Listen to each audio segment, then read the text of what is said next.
Firman Tuhan tidak pernah gagal menyampaikan apa yang dikehendaki Tuhan. Firman Tuhan juga berkata, langit bumi boleh berlalu, tapi firman-Ku tidak berlalu. Alangkah sukarnya langit dan bumi ini berlalu.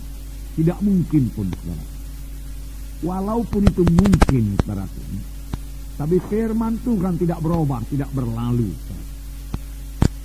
Biarlah kita percayai sepenuhnya firman Tuhan ini, karena firman Tuhan sangat teguh, tidak bergoyang, sangat stabil, tidak berubah.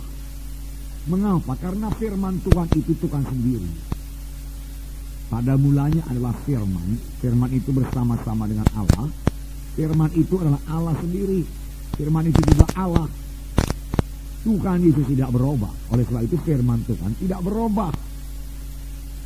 Firman Tuhan yang kita baca dalam Alkitab adalah sama saja dengan ucapan Tuhan Yesus. Sekiranya Tuhan Yesus berdiri di muka kita dan mengajari kita, maka apa yang diucapkan Tuhan Yesus adalah apa yang tertulis dalam Alkitab ini. Tuhan Yesus tidak akan keluar daripada firman-Nya. Oleh sebab itu kalau kita mau mengenal Yesus, kita kenal lagi firman-Nya lebih dalam. Kita mau kenal, saudaraku, jalan-jalan Tuhan, kehendak Tuhan, kita kenal firman-Nya. Itu sebabnya buku Kolose mengatakan, hendaklah perkataan Kristus itu diam dalam kamu dengan limpahnya, dengan segala kekayaannya. Jadi firman Tuhan kita berikan tinggal dalam hati kita dengan segala kekayaannya, jangan dengan miskinnya. Yaitu biarlah kita sebagai spons, ya, saudaraku, yang mengisap air, ya. Spons itu, saudaraku, yaitu satu busa, satu karet, saudaraku, itu dari bahan plastik, itu saya kurang ngerti, tapi kalau dicelupkan dalam air, dia isap air itu. Dia mengisap air. Ada juga orang memakainya sebagai menggosok badannya, dicampur dengan sabun, saudaraku, dan dia gosok dengan spons itu. Dan kalau spons itu, saudaraku, taruh dalam air, dia isap air. Dan kalau spons itu dipicit, saudaraku, keluar airnya, ditekan, keluar airnya, saudaraku. Demikian kalau kita ini penuh dengan firman Tuhan. Firman Tuhan berdiam dalam kita dengan segala kekayaannya, tidak miskin. Maka ada persoalan yang kita hadapi, apa yang keluar adalah firman Tuhan. Kita dikritik, kita dapat mendapat tekanan, mendapat aniaya. Maka apakah reaksi kita? Firman Tuhan. Karena firman Tuhan sudah berdiam dengan kayanya dalam hati kita.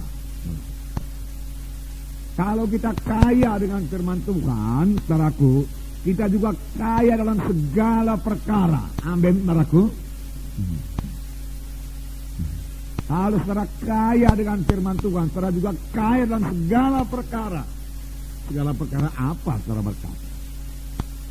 Saudara kaya dengan kesehatan, saudara kaya dengan pengertian, pengetahuan jalan Tuhan, hikmat Tuhan, saudara kaya.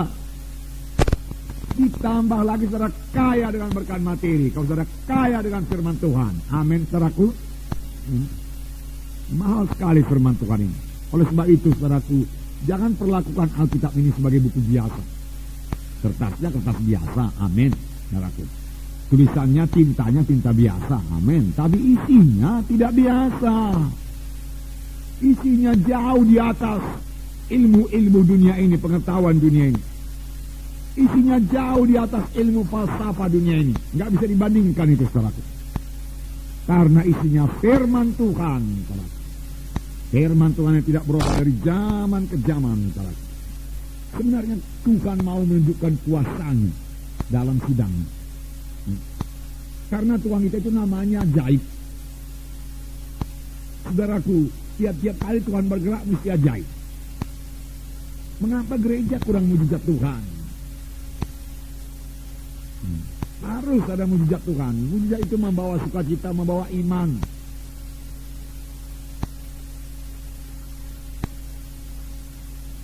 Tabur firman Tuhan yang benar, maka saudaraku akan terjadi mujizat Tuhan. Kenapa? Karena firman Tuhan yang benar ditaburkan. Ada kuasa dalam firman Tuhan. Ada kuasa dalam firman Tuhan.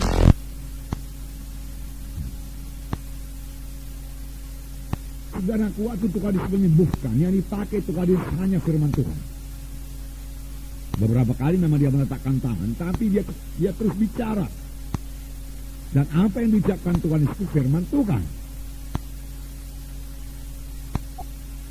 Seorang yang sakit tepok diusung 4 orang, saudara sudah tahu ceritanya, mau berjumpa dengan Yesus dalam satu rumah di Kapernaum, karena Tuhan lagi mengajar di Kapernaum.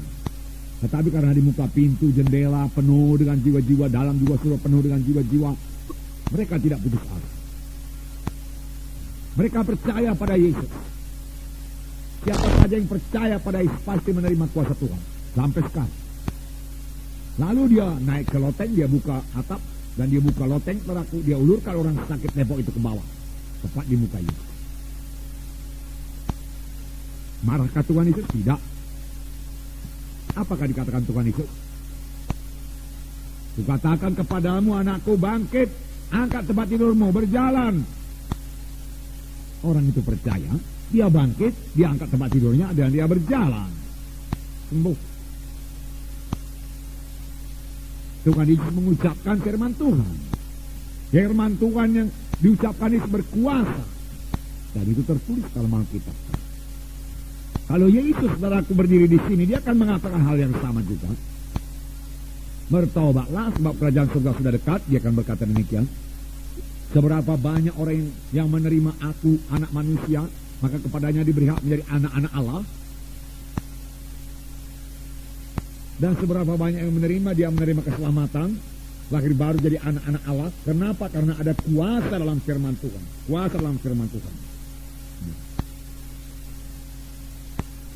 Jadi saudaraku, percaya. Dari firman Tuhan ini juga kita mengenal kehendak Tuhan. Orang yang sakit kusta berseru kepada Yesus. Yesus, anak Daud, kalau engkau mau, engkau sanggup menyembuhkan aku. Itu Markus 1:41 kan? Kalau engkau mau, engkau sanggup. Dia tidak bimbang mengenai kesanggupan Tuhan Yesus. Sama seperti banyak orang Kristen sekarang. Orang Kristen tradisional pun tidak bimbang akan kuasa Yesus. Bisa, sanggup. Tapi apa mau Tuhan menyembuhkan saya apa tidak? Apakah Tuhan memperhatikan saya apa tidak? Saudaraku, kalau saudara selidik firman Tuhan, keselamatan adalah bagi semua orang. Semua orang bisa selamat, sepanjang dia percaya pada Yesus. Tapi bukan hanya keselamatan aja bagi semua orang, kesembuhan pun bagi semua orang. Tuhan tidak memilih-milih.